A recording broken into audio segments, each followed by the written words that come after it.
Manhattan island, New York, जिसकी लगभग 67 square kilometre की जमीन को बेहद कीमती माना जाता है। यहाँ स्पेस की डिमांड बहुत ज्यादा है, लेकिन पानी से घिरे इस शहर में बाहर की तरफ कंस्ट्रक्शन करना पॉसिबल नहीं है। अगर पॉसिबल है भी तो ऊपर की तरफ, वो भी तब जब आपको बनाने की जगह मिल जाए। मैनहट्टन में एक बड़ा प्लॉट मिलना बहुत मुश्किल है, क्योंकि लगभग 100 सालों से यहाँ पर बिल्डिंग्स बनती रही हैं। इसलिए जब भी हमें कोई बड़ा प्लॉट मिलता है तो अक्सर वो एक रेल रोड यार्ड ही होता है। ये बड़े रेल रोड यार्ड्स भले ही खाली हों, लेकिन इन पर रेलवे ट्रैक्स का जाल बिछा है। इस पर बिल्डिंग बनाना इम्पॉसिबल लगता है, लेकिन अब मैनहट्टन के पश्चिमी इलाके में काबिल इंजीनियर्स इस चुनौती को पूरा करने वाले हैं।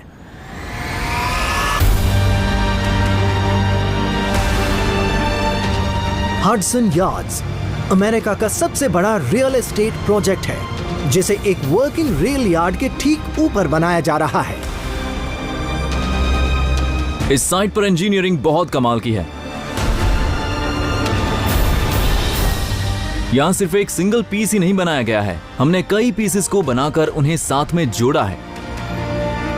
हम यहाँ सिर्फ एक बिल्डिंग ही नहीं बना रहे, बल्कि उसके नीचे उसे सपोर्ट करने वाला स्ट्रक्चर भी बना रहे हैं। और जब आप वेस्टर्न रेल यार्ड्स पर ट्रेन्स को चलते हुए देखते हैं, तब आपको एहसास भी नहीं होता कि नीचे क्या हो रहा है।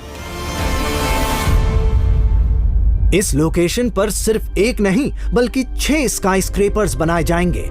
उनके कंस्ट्रक्शन की जिम्मेदारी senior project manager Jeff Butler संभाल रहे हैं। इनमें से हर एक बिल्डिंग अपने आप में बहुत अनोखी है। यहाँ पर 10 लाख स्क्वायर फीट से ज्यादा रिटेल स्पेस है। यहाँ करीब 50 लाख स्क्वायर फीट का रेसिडेंशियल स्पेस और 1 करोड़ स्क्वायर फीट का कमर्शियल स्पेस है। ये बहुत ही बड़ा प्रोजेक्ट है। न्यूयॉर्क में कई बड़े प्रोजेक्ट्स हुए हैं, पर मैं यकीन से कह सकता हूँ कि ये सबसे बड़ा और बेस्ट है।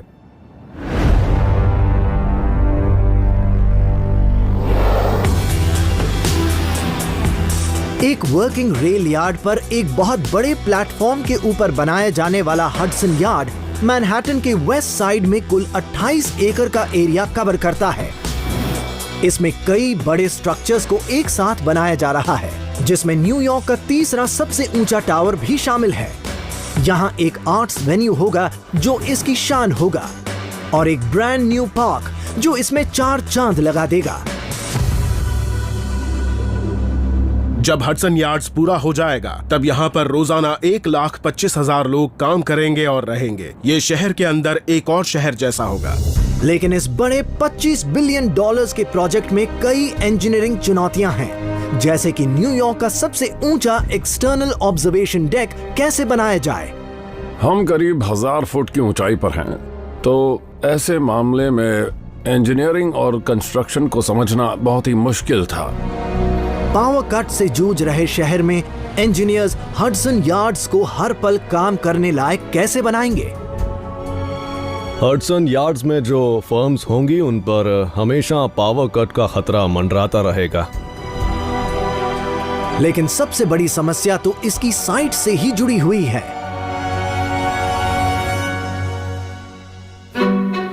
जे क्रॉस शुरुआत से ही इस पूरे प्रोजेक्ट को संभाल रहे हैं।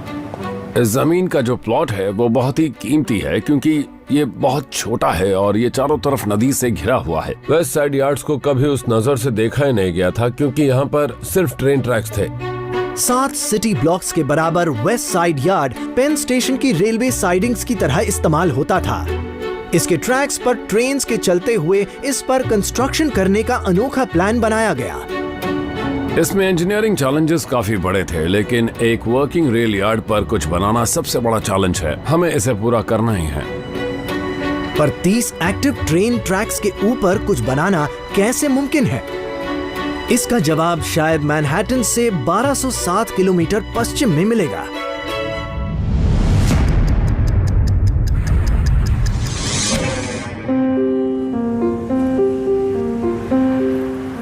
आर्किटेक्ट मार्टी सैंडबर्ग अभी शिकागो में हैं, ये जानने के लिए कि एक महत्वाकांक्षी न्यूज़पेपर कंपनी को इस बेहद कम जगह वाले शहर में भी जमीन कैसे मिल गई। 1920 के दशक में शिकागो डेली न्यूज सिटी का बेस्ट सेलिंग न्यूज़पेपर हुआ करता था, और अपनी इस ग्रोथ की वजह से उन्हें पुरानी बिल्डिंग छोड़कर एक नई बिल्डिंग में जाना था। पर उस वक्त शहर में नई बिल्डिंग के लिए कोई जगह ही नहीं बची थी। उस वक्त भी वही समस्या आई जिससे अभी हडसन यार्ड्स की टीम जूझ रही है, रेलवेज। 20वीं सदी में शिकागो नॉर्थ अमेरिका का सबसे बिजी रेल रोड हब था। यहाँ बाकी शहरों के मुकाबले सबसे ज्यादा रेलवे लाइंस थी। पर एक रेल हब होने का नुकसान भी था। शिकागो में हर तरफ रेल यार्ड्स ही मौजूद थे। इससे yards north side, west side, south side में बने हुए थे और भले ही शहर तरक्की करना चाहता, पर ऐसा करना बिल्कुल मुमकिन नहीं था। पर डेली न्यूज ने इस इंजीनियरिंग चुनौती को पूरा करने का फैसला लिया।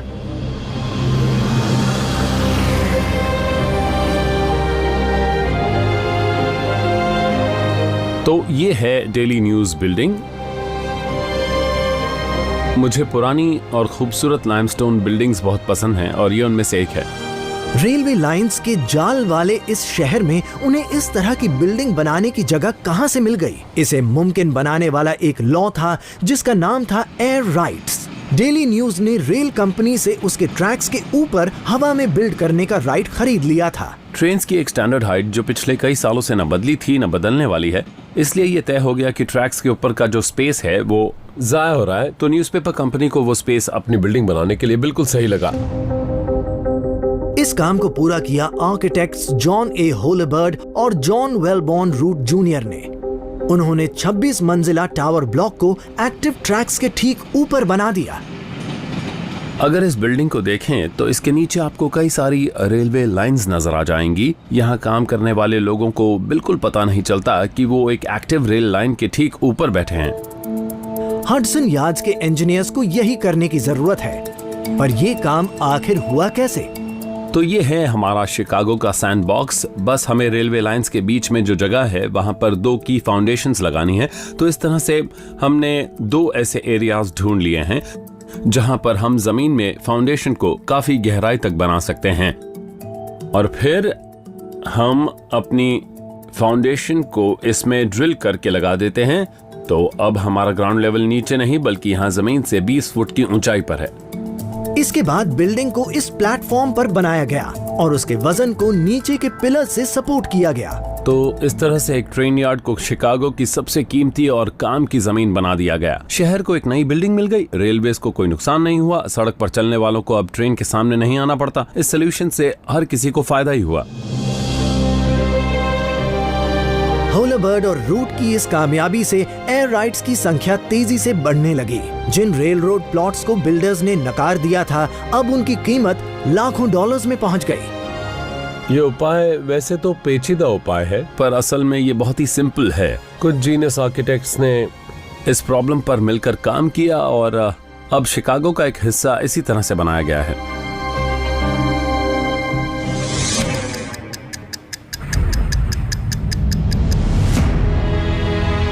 न्यूयॉर्क सिटी में हडसन यार्ड प्रोजेक्ट के लिए अब तक की सबसे बड़ी एयर राइट्स डील की गई। मैनहट्टन के वेस्टर्न रेल यार्ड के ऊपर की जगह के लिए $1 बिलियन की कीमत चुकाई गई। 28 एकड़ में फैले ट्रैक्स पर किसी तरह से स्काई स्क्रेपर्स को बनाया जाएगा। साथ में एक सुपरसाइज्ड स्टील स्कल्पचर, काफी सारी पब्लिक बिल्डिंग्स और 14 एकड़ की खुली जगह भी होगी। इस पूरे कंस्ट्रक्शन के दौरान नीचे की ट्रेन्स लगातार चलती रहेंगी। हमारा काम असल में रेल ट्रैफिक पर ही डिपेंड करता है। इसे ऐसे समझ सकते हैं कि बेसमेंट के ओनर वो हैं और उसके ऊपर जो कुछ भी है वो हमारा है। इनके 30 ट्रैक्स में से हमें कंस्ट्रक्शन के लिए एक बार में 4 ट्रैक्स बंद करने की परमिशन मिली। जब हम उन्हें बंद करते हैं उसके बाद हम बिल्डिंग्स की फाउंडेशंस को ट्रैक्स के बीच में लगाकर ड्रिल कर देते हैं। इस विशाल 28 एकड़ साइट में फाउंडेशंस लगाने के लिए उसी टेक्निक का इस्तेमाल किया जाता है जो शिकागो में करीब 100 साल पहले इस्तेमाल हुई थी। सबसे पहले बेडरॉक में 45 मीटर गहरे होल्स ड्रिल किए जाते हैं। यहाँ बेडरॉक जमीन से 75 मीटर नीचे है। इसके बाद इन होल्स में स्टील और कंक्रीट के बड़े सपोर्ट कॉलम्स लगाए जाते हैं जिन्हें केस ऑन्स कहा जाता है। 300 केस ऑन्स इस पूरे प्रोजेक्ट को सहारा देते हैं। ट्रेन ट्रैक्स के बीच सावधानी से लगाए जाने वाले ये कॉलम्स टावर ब्लॉक्स के स्टील फ्रेम्स का भार सहते हैं। साथ ही साथ ये 40,000 स्क्वायर मीटर के बेस प्लेटफॉर्म को भी सहारा देते हैं जिस पर बिल्डिंग्स बनाई जानी है। इस कंक्रीट और स्टील प्लेटफॉर्म से ट्रैक्स के ऊपर एक नया ग्राउंड लेवल बन जाता है। ये प्लेटफॉर्म कुछ भी सपोर्ट नहीं करता सिवाय इस खुली जगह के जहां इस वक्त हम खड़े हुए हैं। अगर प्लेटफॉर्म को बिल्डिंग्स के नीचे बनाया जाए तो बिल्डिंग्स नीचे ट्रैक्स पर ढह जाएंगी और उससे बहुत बड़ा नुकसान होगा। तो सही फाउंडेशंस बनाने जरूरी हैं। सारा लोड उन पर ही पड़ेगा। प्लेटफॉर्म तो बस बीच की जगह को भर देता है। अब भले ही एक्टिव रेल यार्ड पर एक प्लेटफॉर्म बनाने से बिल्डिंग के लिए नई जगह मिल गई हो, पर यहाँ से गुजरने वाली ट्रेन्स को अब अंडरग्राउंड ही चलना पड़ेगा। इससे एक नई चुनौती सामने आ गई है। जब ट्रेन्स दिन में पैसेंजर्स को ले जाती हैं तो वो उन्हें पेन स्टेशन पर छोड़ देती हैं और फिर बाकी समय के लिए यहाँ पर पार्क की जाती हैं। उनके इंजन्स चलते रहते हैं और उनकी इस पूरी एक्टिविटी से नीचे हीट बनती रहती है और टेम्परेचर कभी-कभी 66 डिग्री सेल्सियस तक पहुंच जाता है। अब टीम को रेल यार्ड्स को ठंडा रखने का तरीका चाहिए था, इसलिए उन्होंने एक शानदार समाधान ढूंढ निकाला। हमारे नीचे इस वक्त 5 जेट इंजन्स लगे हुए हैं। उनकी लंबाई करीब 40 फुट है, उनका डायमीटर करीब 5 फुट है। उन सबको हर एक के बगल में लगाया गया है और वो शाफ्ट से अपना एग्जॉस्ट निकालते हैं। द प्लाजा के वेंटिलेशन शाफ्ट्स 15 बड़े फैन से जुड़े हुए हैं, जिन्हें प्लेटफॉर्म के सबसे चौड़े हिस्से के बीच में लगाया गया है। प्रिंसिपल इंजीनियर ईलाई गॉटलीब के पास प्लेटफॉर्म के अंदर प्रतिबंधित एरिया में जाने की अनुमति है। यहाँ आकर ये सब देखना सच में एक्साइटिंग है। इसे देखने का मौका हर किसी को नहीं मिल पाता है। यहाँ आने का एक्सपीरियंस सच में कमाल का है। यहाँ आकर हम स्ट्रक्चर को अंदर से देख पा रहे हैं। हम देखेंगे कि ये फैन सिस्टम कैसे काम करता है। द प्लाजा में फैंस को ट्रेन्स के ठीक ऊपर लगाया गया है। स्वागत है आपका सेंट्रल फैन प्लांट में, जो यार्ड्स के नीचे बनाया गया है। ये नीचे बने 3 फैन प्लांट्स में से एक है। इन फैंस को फैसिलिटी के लंग्स की तरह ही मान सकते हैं। ये उनके तापमान को नियंत्रित करते हैं। रेल यार्ड का एक क्राइटेरिया ये है, हमें उसका तापमान 10 डिग्री से ज्यादा बढ़ने नहीं देना है। तो अगर बाहर का तापमान 11 डिग्री सेल्सियस है तो रेल यार्ड का तापमान 21 डिग्री से बढ़ना नहीं चाहिए। तो ये फैंस ट्रेन से बढ़ने वाली हीट को बाहर ले जाते हैं और ताजा हवा को अंदर खींचते हैं ताकि नीचे का तापमान नियंत्रित रहे। और ये बहुत ही जरूरी है। ये फैंस पूरी फैसिलिटी को सिर्फ 7 मिनट के अंदर कूल कर सकते हैं और यहाँ नीचे रेल यार्ड में ताजी हवा भेज सकते हैं।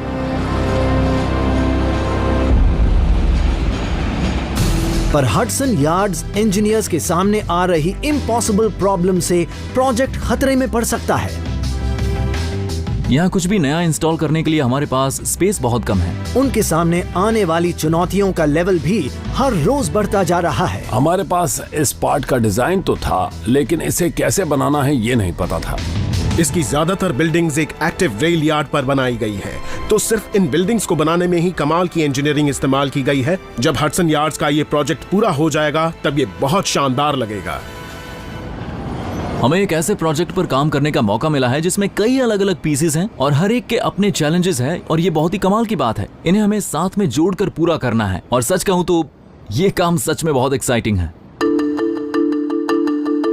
इस प्रोजेक्ट के स्काईस्क्रेपर्स में 1.8 करोड़ स्क्वायर फीट का कमर्शियल और रेजिडेंशियल स्पेस होगा, जिसमें एक स्कूल, 200 रूम्स का एक होटल और एक रिट्रैक्टेबल आर्ट सेंटर भी होगा। ये सब 300 केसॉन्स पर टिके होंगे जिन्हें ट्रेन ट्रैक्स के बीच लगाया जाएगा। लेकिन एक सेक्शन में ऐसा करना पॉसिबल नहीं है। ये वो सेक्शन है जहां पर सभी ट्रैक्स मिलते हैं और इसे थ्रोट कहा जाता है। इंजीनियर ईलाई गॉटलीब इस समस्या का समाधान निकालने वाली टीम के मेंबर हैं।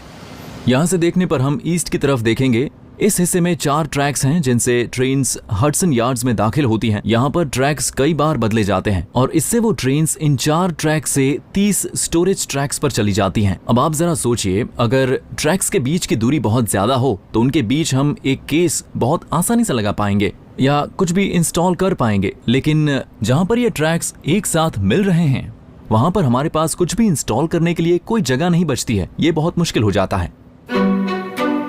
प्रोजेक्ट के इस हिस्से पर एक टावर ब्लॉक और एक शॉपिंग मॉल बनाया जाना है। अगर इंजीनियर्स इस 45 मीटर चौड़े गैप पर बिल्डिंग्स के लिए सपोर्ट नहीं बना पाए तो हडसन यार्ड्स को पूरा करने का सपना बस एक सपना ही रह जाएगा। इस साइट की सबसे बड़ी प्रॉब्लम्स में से एक है हमारे नीचे जो ट्रैक्स हैं, इसकी वजह से ऊपर कुछ बनाने और उसे सहारा देने की संभावना बहुत ही कम हो गई है। क्या इस इम्पॉसिबल चुनौती का समाधान हमें अतीत में मिल सकता है?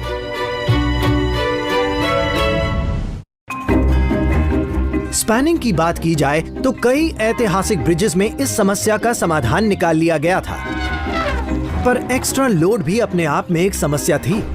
1297 में स्कॉटलैंड का स्टर्लिंग ब्रिज मजबूती से टिका रहा, पर जब इंग्लिश और स्कॉटिश सिपाही उसके बीचों बीच आए तो वो भी ढह गया। 1444 में वेनिस के रोमांटिक शहर में रियाल्टो ब्रिज किसी वेडिंग को देखने का सबसे अच्छा स्पॉट माना जाता था, लेकिन जब सभी बाराती बीच में आ गए तो सारे किए कराए पर पानी फिर गया। अब स्पैन करने के लिए ब्रिज इंजीनियर्स को एक बेहद मजबूत डिजाइन चाहिए था। बस मैं पहुंच ही गया। वाह, जमीन से बहुत ऊपर हूं। Physicist Andrew Steel Worcester railway bridge को बहुत करीब से देख रहे हैं। वाह, कितना शानदार व्यू है। क्या ब्रिटिश रेलवे के इस पुराने मगर क्रांतिकारी आविष्कार से हडसन यार्ड्स के इंजीनियर्स की समस्या का हल मिल सकता है? 20th सेंचुरी की शुरुआत में यूके रेलवे सिस्टम बहुत तेजी से बढ़ना शुरू हो गया था। न सिर्फ उनके ट्रैक्स बढ़ गए थे, बल्कि उनकी ट्रेन्स भी बढ़ गई थी और उनकी रफ्तार भी काफी ज्यादा हो गई थी। लेकिन उन तेज ट्रेन्स का भार भी बहुत ज्यादा हो गया था, जिसका मतलब था कि रेलवे नेटवर्क के ब्रिजेस पर प्रेशर बहुत बढ़ने वाला था। न्यूयॉर्क की तरह यहाँ भी इंजीनियर्स को इस समस्या का हल निकालने के लिए एक बेहद मजबूत स्ट्रक्चर की जरूरत थी। जेम्स वॉरेन एक व्यापारी थे जिन्हें इंजीनियरिंग की कोई फॉर्मल ट्रेनिंग नहीं मिली थी। उन्होंने 1848 में एक पेटेंट रजिस्टर किया जिसने ब्रिज डिजाइन को बदल दिया। वो था द वॉरेन ट्रस। ये है वॉरेन का डिजाइन। ये रिपीटिंग पैटर्न जो इक्विलैटरल ट्रायंगल से बनाया गया है, और वो ऐसे ट्रायंगल्स हैं जिनके हर साइड की लेंथ सेम होती है। इस तरह के ट्रायंगल से ये डिजाइन बहुत मजबूत बन गया है। अभी मेरे ऊपर से ट्रेन गुजर रही है, और जब भी यहाँ से कोई ट्रेन गुजरती है तो उसका सारा वजन इन बीम्स में डिस्ट्रीब्यूट हो जाता है। इनमें से हर एक बीम पर वो लोड बढ़ जाता है, और इसका मतलब ये है कि उस वक्त या तो इन बीम्स पर टेंशन होती है, या ये खिंचती हैं, या कंप्रेस होती हैं, यानी इन पर दबाव पड़ता है। इस वक्त मेरे सर के ऊपर से ट्रेन गुजर रही है, लेकिन ये ब्रिज अभी भी वहीं टिका हुआ है।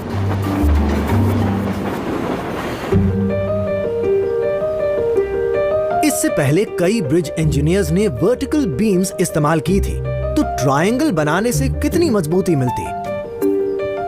ये दोनों एक एक ईंट संभाल रहे हैं। 2 मॉडल ब्रिजेस को ब्रेकिंग पॉइंट तक टेस्ट किया जाएगा। इस सिंपल डिजाइन में सारा का सारा लोड यहाँ लगे इन वर्टिकल बीम पर पड़ रहा है, जबकि यहाँ इस वॉरेन ट्रस में सारा लोड एक ही बीम पर नहीं, बल्कि इन सभी ट्रायंगुलर बीम्स पर बराबरी से बंट रहा है। अब मैं तीसरी ईंट रखने जा रहा हूं। ठीक है, अब चौथी की बारी। सच कहूं तो अभी मैं बहुत नर्वस हूं। अब देखते हैं कि 5वीं ईंट से क्या होता है। अब छठी ईंट, मुझे लगता है इससे हमें जवाब मिल जाएगा। ओह, ये तो इसका भार संभाल ही नहीं पाया। आपने देखा अब ये किस तरह से ढह गया। लेकिन ये वॉरेन ट्रस अभी भी इस पूरे लोड को मजबूती से संभाले हुए है। इसमें सारा वजन एक ही बीम पर नहीं पड़ रहा है, और इस वजह से ये 6 ईंटों का भार संभाल पा रहा है। वॉरेन ट्रस सच में एक कमाल का इंजीनियरिंग इनोवेशन था। बात सिर्फ ब्रिजेस की नहीं है। अगर इस डिजाइन से आप किसी भी स्ट्रक्चर को मजबूत बनाना चाहते हैं तो उसमें आपको ऐसे ही इक्विलैटरल ट्रायंगल्स बनाने होंगे। ये ऐसा डिजाइन है जो सालों साल चलेगा। इंजीनियर्स इस 170 साल पुरानी खोज को बड़े पैमाने पर एक 7 मंजिला शॉपिंग मॉल और स्काई स्क्रेपर को सपोर्ट करने में इस्तेमाल कर रहे हैं। यहाँ आर्म फाउंडेशन बनाना इम्पॉसिबल है, पर ऊपर बने रिटेल स्पेस और नीचे कवरेज होते रेल ट्रैक्स के बीच 4 मीटर ऊंचे वॉरेन ट्रसेस से अब ये पॉसिबल हो गया है। तो अभी हम रिटेल स्पेस के नीचे प्लेटफॉर्म के अंदर हैं। हमारे नीचे रेलवे ट्रैक्स स्विच हो रहे हैं। इस वक्त हम एक ब्रिज स्ट्रक्चर के नीचे खड़े हुए हैं। ये उस ब्रिज का निचला हिस्सा है और वो ऊपर का हिस्सा है। इसमें लगे वॉरेन ट्रसेस इस ब्रिज स्ट्रक्चर के मेन एलिमेंट्स हैं। इस 45 मीटर चौड़े गैप को पूरा करने के लिए कुल 14 बड़े ट्रसेस को लगाया गया है। हमने इस ट्रस स्ट्रक्चर की मदद से एक बेहतरीन मजबूत ब्रिज डेक बनाया है जो प्लेटफॉर्म के ऊपर बनी बिल्डिंग्स को सपोर्ट करने में बहुत कारगर साबित हुआ। ये ट्रसेस प्लेटफॉर्म को सपोर्ट कर रहे हैं और उसका वजन संभाल पा रहे हैं और मेरे हिसाब से ये एक बहुत बड़ी कामयाबी है। ऐतिहासिक वॉरेन ट्रस डिजाइन इस बड़े प्रोजेक्ट में एक अहम किरदार निभा रहा है। हमसे पहले जो इंजीनियर्स थे उनके डिजाइन की वजह से ये आज हमारे सारे काम संभव हो पा रहे हैं। खास तौर से 19वीं सेंचुरी में उनकी जो शानदार इंजीनियरिंग थी उसे आज भी हम कई प्रोजेक्ट्स में इस्तेमाल करते हैं और उनसे बहुत सारी चीजें सीखते हैं।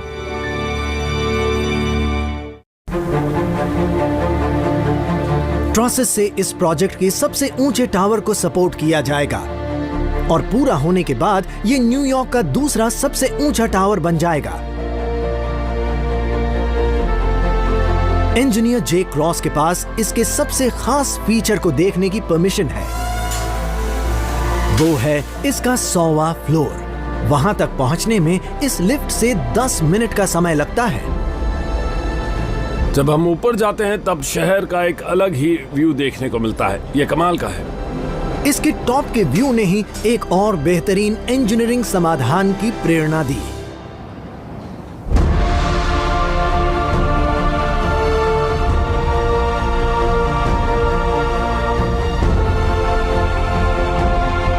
पहले तो हमने इस बिल्डिंग को बिना एक ऑब्जर्वेशन डेक के डिजाइन किया था।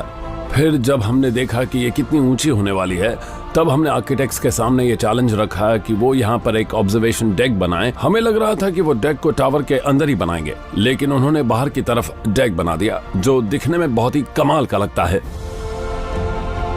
ये वेस्टर्न हेमिस्फीयर का सबसे ऊंचा man made outdoor observation area है। लगभग 1/3 किलोमीटर की ऊंचाई पर बने इस डेक से नीचे शहर का एक शानदार और खूबसूरत व्यू मिलता है। लेकिन हवा के बीचों बीच ऐसा प्लेटफॉर्म बनाने के लिए इम्पॉसिबल इंजीनियरिंग करने की जरूरत थी। पहले हम श्योर नहीं थे कि इसे बनाना कैसे है। हमें लगा कि ये एक ब्रिज की तरह होगा जिसे पीस बाय पीस जोड़कर हम बिल्डिंग के ऊपर लगा देंगे, लेकिन उसके लिए हमें बहुत सारी सपोर्टिंग स्कैफोल्डिंग चाहिए थी जो एक प्रॉब्लम थी। तो हमारे स्टील फैब्रिकेटर ने यह आइडिया दिया कि 14 पीसेस ऐसे बनाए जाएं जो पहले से असेंबल होके यहाँ आएंगे। फिर बस यहाँ उन पर बोल्ट्स लगाने की जरूरत पड़ेगी। इस बिल्डिंग के साइड में एक के बाद एक सेक्शंस को आपस में जोड़ा गया, जिनमें से कुछ का वजन 45 टन तक का था, जिसके बाद 700 स्क्वायर मीटर स्काई डेक बन पाया। लेकिन ये तभी पूरा होता जब इस पर रीइंफोर्स्ड ग्लास से बना एक बड़ा ट्रायंगल फिट किया जाता। हमें लगा कि उस एंड तक जाने के अलावा, जो अपने आप में ही बहुत एक्साइटिंग है, क्यों ना इसे और बेहतर बनाएं और नीचे ग्लास फ्लोर लगाए। फिलहाल तो यहाँ कुछ नहीं है, ग्लास नहीं लगा और 1000 फुट नीचे सिर्फ सड़क है और लोगों को ये बहुत अच्छा लगेगा। जब यहाँ ये ऑरेंज नेट लगा तब ये सुरक्षित लगता था। अब तो यहाँ 2-3 वायर्स हैं, इनके पास गए तो सीधा नीचे चले जाएंगे। ग्लास के 4-550 kilogram triangular sections sky deck को पूरा करेंगे। 30 इंच मोटे कांच के इन सेक्शन से विजिटर्स को आश्चर्यजनक नजारे दिखने वाले हैं जिन्हें वो कभी भूल नहीं पाएंगे। मैं उस पर चलूंगा, ये तो पक्का है, लेकिन अभी सोचकर ही डर लगता है।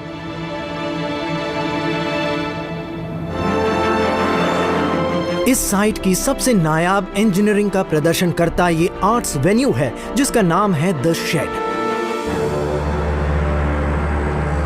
इंजीनियर इलाई गॉटलीब इसका कंस्ट्रक्शन कर रहे हैं। इस शेड को 2 हिस्सों में बनाया गया है। पहला वो जिसे हम फिक्स्ड बिल्डिंग के नाम से जानते हैं और इस वक्त हम उसी बिल्डिंग पर खड़े हैं। दूसरा हिस्सा है वो स्लीव जो बिल्डिंग पर लगाई गई है। जब वो इस्तेमाल में नहीं होती है तब उसे वापस अंदर लाया जा सकता है और जब यहाँ पर बड़े इवेंट्स होंगे तब शेड को बाहर निकालकर ढक लिया जाएगा और यहाँ पर एक बड़ा सा वेन्यू बन जाएगा जिससे ज्यादा लोग आ पाएंगे। ऐसा आज तक किसी ने नहीं बनाया है। टीम एक स्पेशल इन्फ्लेटेड प्लास्टिक के इस्तेमाल से शेल को लाइट वेट बना रही है।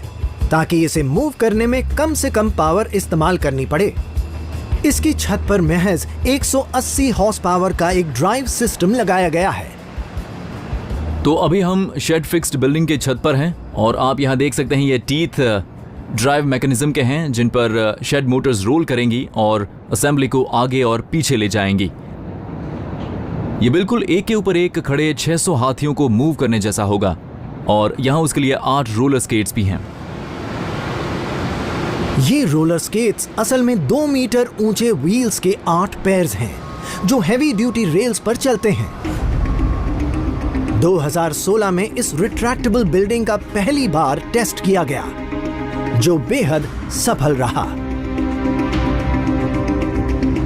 शेड को चलते हुए देखना एक कमाल का एक्सपीरियंस था, पर वो बहुत ही सरप्राइजिंग था क्योंकि इसमें बिल्कुल भी शोर नहीं हुआ, इसलिए कई लोगों ने उसे मिस कर दिया था।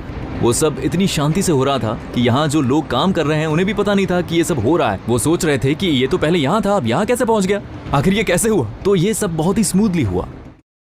28 एकड़ में बने हडसन यार्ड्स में अलग अलग कंस्ट्रक्शन प्रोजेक्ट्स एक साथ चल रहे हैं। इनमें से कई प्रोजेक्ट्स एक एक्टिव रेल यार्ड पर बन रहे हैं, इसलिए यहाँ इंजीनियरिंग चुनौतियां भी बहुत बड़ी हैं। भले ही इसका कॉर्नर मेन ट्रैक्स को कवर नहीं करता, लेकिन तब भी इससे एक बड़ी समस्या आ गई है। एक बड़े टावर को बनाया जाना है जो $2.4 बिलियन के मैनहट्टन ट्रांसपोर्ट हब के ठीक ऊपर मौजूद होगा। 55 हडसन यार्ड्स एक ऑफिस बिल्डिंग है और वो उस प्लेटफॉर्म एरिया के ठीक बाहर होगी जो रेल यार्ड्स के ऊपर है, लेकिन उसके ठीक नीचे ये बड़ा सबवे स्टेशन होगा। 3 साल पहले बना 34th street Hudson yard station शहर का नया स्टेशन है। मैनहट्टन में रोजाना 15 लाख यात्री आते हैं, इसलिए ये स्टेशन इस प्रोजेक्ट के लिए एक बड़ा सेलिंग पॉइंट है। लेकिन इससे इंजीनियर्स के सामने एक भारी भरकम चुनौती आ गई है। हमारे पास सबवे स्टेशन पर वजन बढ़ाने के बहुत सीमित मौके हैं और हम उसके बाहर भी लिमिटेड लोगों के वजन को ही सह सकते हैं। इसलिए अब इतने लिमिटेड ऑप्शंस होने के बावजूद हमें इसी फाउंडेशन पर एक बड़ी बिल्डिंग तैयार करनी है। नए फाउंडेशंस के लिए जगह कम पड़ने से टावर ब्लॉक का 40% भार सबवे स्टेशन की फाउंडेशंस पर डालना पड़ा। यहाँ ओवरलोडिंग का खतरा था, इसलिए टावर का साइज कम किए बिना उसका भार कम किया गया। हमारी बिल्डिंग में 51 फ्लोर्स में ऑफिस स्पेस है और लिमिटेड फाउंडेशंस पर इसका बहुत भार पड़ेगा। तो इंजीनियर्स को ऐसे सॉल्यूशंस ढूंढने की जरूरत थी जिनकी मदद से बिल्डिंग को ज्यादा से ज्यादा हल्का बनाया जाए। ये सुनने में तो बहुत सिंपल लगता है कि बिल्डिंग को हल्का बनाना है, पर एक इंजीनियरिंग पॉइंट ऑफ व्यू से ये लगभग इम्पॉसिबल सा काम है। ये इम्पॉसिबल लग रहा है, पर क्या अतीत के इंजीनियर्स से लाइट वेट मटेरियल्स की प्रेरणा मिल सकती है? ये बहुत खूबसूरत है। वर्जीनिया के किप्टो पीक स्टेट पार्क में इंजीनियर मेगन हार्ट ये देखने आई हैं कि जंग में काम आया एक मटेरियल न्यूयॉर्क की टीम की मदद कैसे कर सकता है। वर्ल्ड वॉर 1 और वर्ल्ड वॉर 2 के दौरान मैन्युफैक्चरिंग बहुत बड़े पैमाने पर की जा रही थी। उसके लिए कई रॉ मटेरियल्स की जरूरत थी। उसमें से मेन मटेरियल स्टील था। मिलिट्री को सप्लाई करने के लिए स्टील प्रोडक्शन बहुत तेजी से किया जाने लगा। इससे स्टील की कमी हो गई, लेकिन उस वक्त यूएस नेवी को सप्लाई शिप्स की एक फ्लीट की जरूरत थी, तो उनकी जरूरत पूरी कैसे हुई? ये था उस समस्या का शानदार समाधान, जिसे एक ऐसे मटेरियल से बनाया गया था जिसे इस्तेमाल करने के बारे में सोचा भी नहीं गया था। ये बोट्स कंक्रीट की हैं, यकीन नहीं होता। और ये तैरती भी हैं। न सिर्फ ये तैर पाई, बल्कि इन्होंने जंग में यूएस नेवी की काफी मदद की। कंक्रीट के बारे में लोगों की आम राय है कि वो बहुत भारी होती है, उसकी डेंसिटी बहुत ज्यादा होती है, जिसकी वजह से वो पानी में बिल्कुल भी तैर नहीं पाती। ये कंक्रीट अलग है। इसे बनाने वाले शख्स थे स्टीवन जे हेड। वो 19वीं सदी की शुरुआत में कैंसस सिटी बिल्डिंग ट्रेड में काम कर रहे थे, जहां उन्हें एक शानदार आइडिया आया। उन्होंने देखा कि जब फायरिंग प्रोसेस में किल्न के पास रखे शेल स्टोन्स को ओवरहीट किया जाता तो वो फूल जाते थे। गर्मी से पत्थरों के अंदर एयर बबल से एक हनी कोम जैसा स्ट्रक्चर बन जाता था, जिससे वो हल्के बन जाते। हेड ने उन्हें सीमेंट और पानी के साथ मिलाकर एक ऐसी कंक्रीट बनाई जिसने जंग की तस्वीर बदल दी। ये एक ऐसा आविष्कार है जो हडसन यार्ड्स इंजीनियर्स की मदद कर सकता है। दूसरे विश्व युद्ध में ऐसे 24 100 मीटर लंबे कंक्रीट शिप्स का निर्माण हुआ था। ये यूएस नेवी की समस्या का एक बहुत ही अनोखा समाधान था। वाह, ये अमेजिंग है। आप देख सकते हैं इसका शेल अभी तक टिका हुआ है। स्टीवन जे हेड ने इन बोट्स को बनाने के लिए एक परफेक्ट मटेरियल का आविष्कार किया।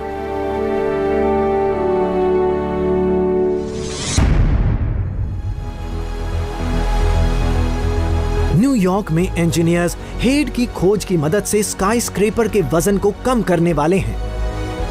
55 हडसन यार्ड्स 240 मीटर ऊंची बिल्डिंग होगी और उसका ज्यादातर भार एक मेजर ट्रांसपोर्ट हब पर पड़ने वाला है। ओवरलोडिंग ना हो उसके लिए टीम को इसके अंदर का भार कम करना पड़ा। इस वक्त हम 55 हडसन यार्ड्स के 47वें फ्लोर पर हैं और लाइट वेट कंक्रीट की मदद से हम एक ऐसी हल्की बिल्डिंग का कंस्ट्रक्शन करने में कामयाब हो पाए जो सबवे स्टेशन के पास मौजूद लिमिटेड फाउंडेशन पर टिकी रह सकती है। इस फ्लोर की छत और इसका फ्लोर यानी ऊपर का स्लैब और नीचे का स्लैब पूरी तरह से लाइट वेट कंक्रीट से बनाया गया है और यही हमने पूरी बिल्डिंग में रिपीट किया है। हमने इसकी मदद से करीब 20 से 30% वेट कम कर लिया है। अगर 20% वेट कम हुआ है इसका मतलब हम बिल्डिंग को 20% ऊंचा बना सकते हैं जिससे एक्स्ट्रा स्पेस मिल जाएगा। ये कंक्रीट फ्लोर्स भी बहुत हल्के हैं क्योंकि ये बस 9 इंच मोटे हैं, लेकिन इतने पतले फ्लोर से टावर के चौड़े ओपन प्लान एरियाज को बनाना एक मुश्किल भरा काम हो सकता है। टीम ने इस मुश्किल का हल निकालने के लिए पोस्ट टेंशनिंग नाम की एक टेक्निक का सहारा लिया। वैसे सच तो यह है कि न्यूयॉर्क में पोस्ट टेंशन टेक्नोलॉजी का इस्तेमाल रेगुलरली नहीं किया गया है। ये वो पहली बिल्डिंग है जिसमें उसका इस्तेमाल स्लैब्स में रेगुलरली किया गया। तो मेरे ऊपर ये जो वाइट एरियाज हैं जिन पर पीटी जोन लिखा हुआ है, यहाँ पर हम पोस्ट टेंशन कंक्रीट इस्तेमाल करने वाले हैं। असल में इसमें एक हाई स्ट्रेंथ केबल है जो कंक्रीट को पीठ से पुल करता है जिससे वो ज्यादा भार संभाल पाता है। लिक्विड कंक्रीट में स्टील केबल्स का एक नेटवर्क बिछाया जाता है। हाइड्रोलिक जैक से खींचकर उनकी टेंशन को बढ़ाया जाता है। सूखने के बाद कंक्रीट का कंप्रेसिव फोर्स 7000 से 8500 psi तक बढ़ जाता है। ये झुकती नहीं और इससे एक हल्का और पतला स्लैब बन जाता है। इस high strength light weight concrete और पोस्ट टेंशन स्लैब से यहाँ ऊपर एक पतला स्लैब लगा पाना मुमकिन हो पाया है। ये बिल्डिंग को हल्का बनाने का एक बेहतरीन सोल्यूशन है और इससे हम सबवे स्टेशन के ऊपर इसकी ऊंचाई को बिना किसी फिक्र के बढ़ा सकते हैं। यहाँ पर अभी 6 बिल्डिंग्स बन रही हैं और कुछ ही समय में हम यहाँ और बिल्डिंग्स भी बनाने वाले हैं। हम न्यूयॉर्क में उतना ऑफिस स्पेस बना देंगे जितना डाउनटाउन सैन डिएगो में नहीं होगा। इसे कामयाब होने के लिए मैनहट्टन के सबसे नए बिजनेस पार्क को 24 घंटे बिजली की सप्लाई की जरूरत होगी। लेकिन न्यूयॉर्क में लगातार पावर सप्लाई मिलना एक बहुत बड़ी चुनौती है। हरिकेन सैंडी से हाल ही में शहर में बेहद नुकसानदायक पावर कट हुआ था जिसकी किसी ने कल्पना भी नहीं की थी। जब मैनहट्टन में पावर कट होता है तो वो मामूली बात नहीं होती है। ये एक बड़ा शहर है जो हर वक्त जगमगाता रहता है, इसलिए जब पावर कट हो जाता है तो सारी लाइट्स ऑफ हो जाती हैं और इस शहर की रौनक कहीं खो जाती है। Frank Norcross Hudson Yards energy supply team के हेड हैं। उन्हें इस नए प्रोजेक्ट को पावर कट से बचाने का तरीका ढूंढने की जरूरत है। जो कस्टमर्स हडसन यार्ड्स होम में घर लेंगे उन्हें कभी भी पावर कट का सामना नहीं करना पड़ेगा। ये बहुत जरूरी है। जो लोग यहाँ दिन में 24 घंटे हफ्ते के 7 दिन काम करेंगे उन्हें एक इलेक्ट्रिकल सर्विस की जरूरत होगी जिस पर वो भरोसा कर सकें।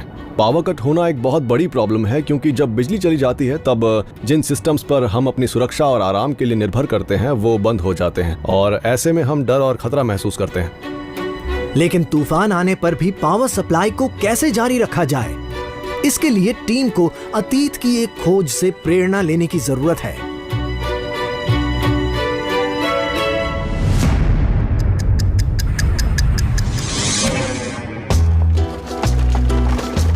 जब बात पावर बनाने की आती है तब फैक्ट्रीज का नाम सबसे ऊपर आता है।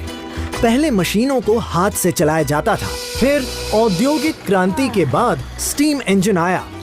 अब एक बड़े इंजन से सारी चीजों को पावर दी जा सकती थी, लेकिन सब कुछ इसी पर निर्भर था। इसलिए कोई भी गड़बड़ी होने पर सब कुछ ठप पड़ जाता।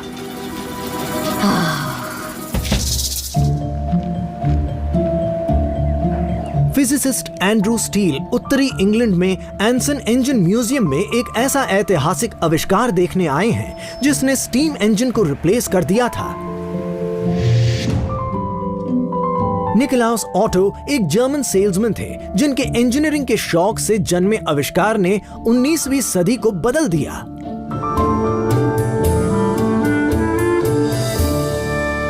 ये था ऑटो का आविष्कार। इसे एटमॉस्फेरिक गैस इंजन कहते हैं और इसमें उस वक्त के स्टीम इंजन्स के मुकाबले बहुत ज्यादा फायदे थे।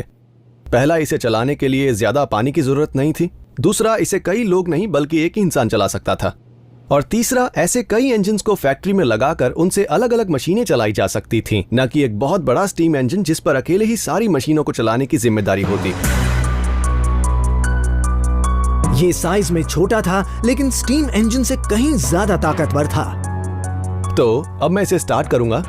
ये बिल्कुल आसान नहीं है। इस खास इंजन को नेचुरल गैस से चलाया जाता था। अरे वाह, स्टार्ट हो गया।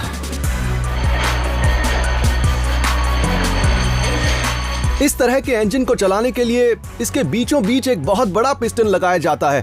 तो जब इसका पिस्टन ऊपर जाता है तो अपने साथ गैस और एयर का मिक्सचर खींचता है और उसके बाद ये लगभग इस लेवल तक आकर रुकता है और जो पायलट लाइट उसके फ्लेम सिलेंडर के अंदर पुल की जाती है उससे एक एक्सप्लोजन होता है जो पिस्टन को सिलेंडर से ऊपर ले जाता है।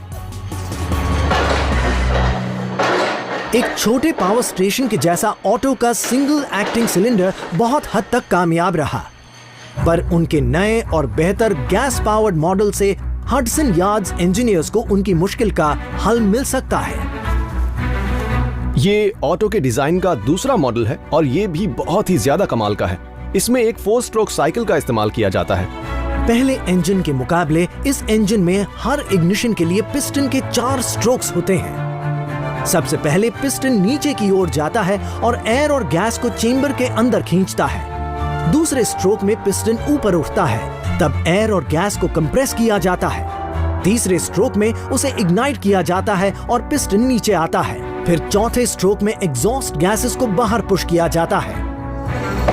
इससे एक बहुत ही एफिशिएंट, भरोसेमंद और शांत इंजन मिला। इस इंजन के पूरे कॉन्सेप्ट को 4 स्ट्रोक साइकिल या ऑटो साइकिल भी कहा जाता है, जो इसके इन्वेंटर के नाम पर रखा गया है। इस तरह के इंजन्स को तुरंत फैक्ट्रीज में इस्तेमाल किया जाने लगा, लेकिन उसके अलावा भी इनका काफी बड़े पैमाने पर इस्तेमाल हुआ, खास तौर से उस वक्त की ऑटोमोबाइल इंडस्ट्री में।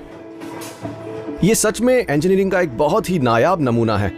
आज ये हमारी पूरी दुनिया में हर जगह देखने को मिलता है।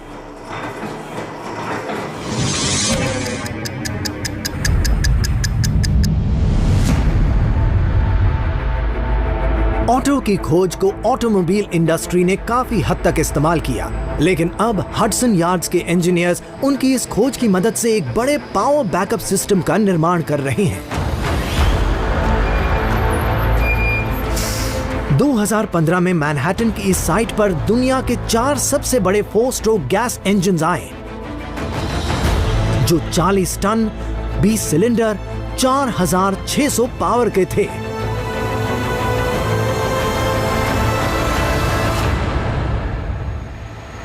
यहाँ पर जो सिस्टम है ये बिल्कुल वैसा ही है जैसा किसी तेज स्पोर्ट्स कार में इस्तेमाल किया जाता है। ये एक इंटरनल कंबशन इंजन है जो कि एक 4 स्ट्रोक साइकिल पर ऑपरेट करता है। ये 30 फुट लंबा है और लगभग 10 फुट ऊंचा है। इसे हडसन यार्ड्स के पावर सप्लाई का मेन सेंटर कहा जा सकता है। अगर न्यूयॉर्क का पावर सप्लाई फेल हो जाए और सारा शहर अंधेरे में डूब जाए, तब नेचुरल गैस सप्लाई शुरू हो जाएगी और ये बड़ी मशीनें हडसन यार्ड्स पावर प्लांट को चलाने का काम जारी रखेंगी। ये प्लांट हडसन यार्ड्स को पावर कट से बचाता है क्योंकि इसमें माइक्रोग्रिड मोड में काम करने की काबिलियत है। इसका मतलब है कि अगर यूटिलिटी ग्रिड से बाहर कोई प्रॉब्लम आ जाती है तो हम ग्रिड को डिस्कनेक्ट कर सकते हैं और फिर हम इस प्लांट से पावर सप्लाई को फिर से शुरू कर सकते हैं। तो हडसन यार्ड्स में रहने वाले लोग और वो बिजनेसमैन जो यहाँ पर काम करने वाले हैं, वो यहाँ बिना किसी फिक्र के काम कर सकते हैं। जरूरत के वक्त ये विशाल इंजन्स 13 मेगावाट पावर जनरेट कर सकती हैं। ये इंजन्स जब स्टार्ट होते हैं तब इनकी आवाज कमाल की होती है।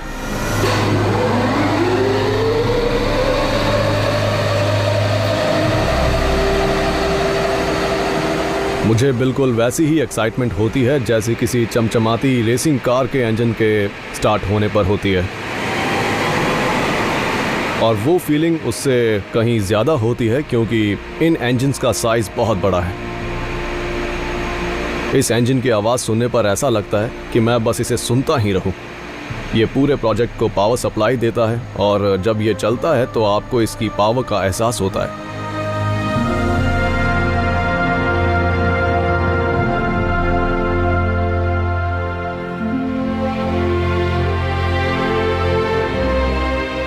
हडसन यार्ड्स प्रोजेक्ट बहुत बड़े पैमाने पर इम्पॉसिबल इंजीनियरिंग को दर्शाता है। ये 28 एकड़ में बना एक ब्रांड न्यू स्पेस है जो एक वर्किंग रेल यार्ड के ठीक ऊपर है। न्यूयॉर्क कैसा दिखता है ये सबको पता है, इसलिए जब हम उसे बदलते हैं तब वो हमारे लिए बहुत एक्साइटिंग होता है। हमने अब वहां पर एक बिल्डिंग खड़ी कर दी जहां कोई जगह ही नहीं थी।